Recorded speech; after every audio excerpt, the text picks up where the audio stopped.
Le plus souvent, c'est l'entreprise qui a mis en place l'enquête interne qui procède elle-même, avec l'assistance d'un conseil, à la collecte des documents qui lui paraissent pertinents ainsi qu'à l'audition de ses employés et dirigeants.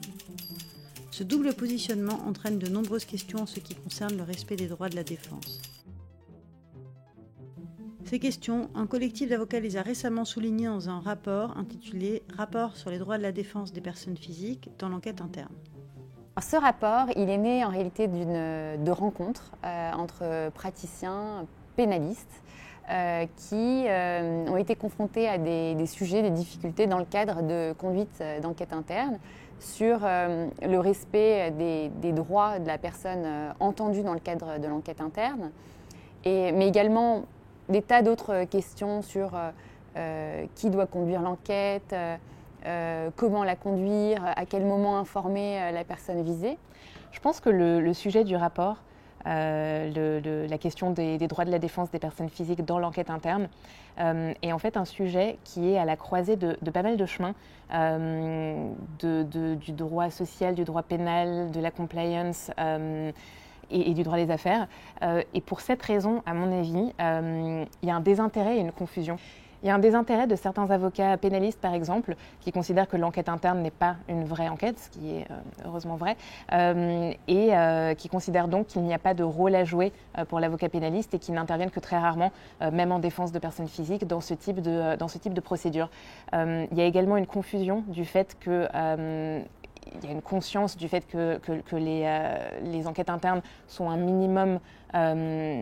encadrées par certaines règles de droit social. Donc on peut avoir tendance à croire que finalement il ne peut pas y avoir de violation des droits des salariés puisqu'il y a de la jurisprudence sur le sujet, alors que c'est un thème très précis, c'est-à-dire que tout ce qui concerne le droit social et l'enquête interne est relatif simplement à la contestation éventuelle d'une faute disciplinaire, licenciement ou autre, qui aurait été prise sur le fondement d'une enquête interne. Mais à mon sens, ça ne change absolument rien au fait qu'une vraie enquête, ou en tout cas une sorte d'enquête d'investigation est menée de manière tout à fait privée. Je pense qu'il y a aussi un sujet du point de vue du monde des affaires qui a tendance à voir l'enquête interne comme un outil préventif, comme un moyen de compliance et comme finalement un outil pratique, efficace,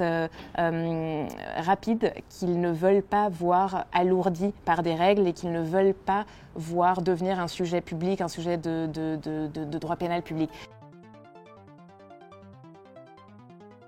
L'espérance qu'il sera lu et donc qu'il pourra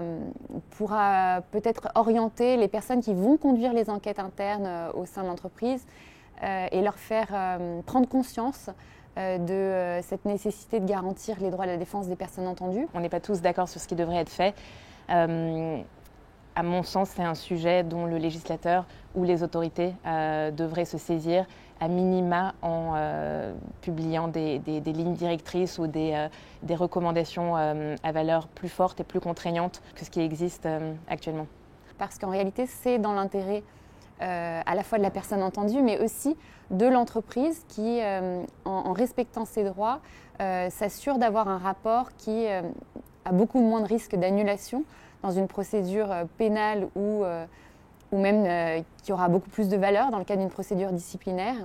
Et donc, pour moi, c'est cette espérance qui fait que je suis contente d'avoir participé à ce travail collectif.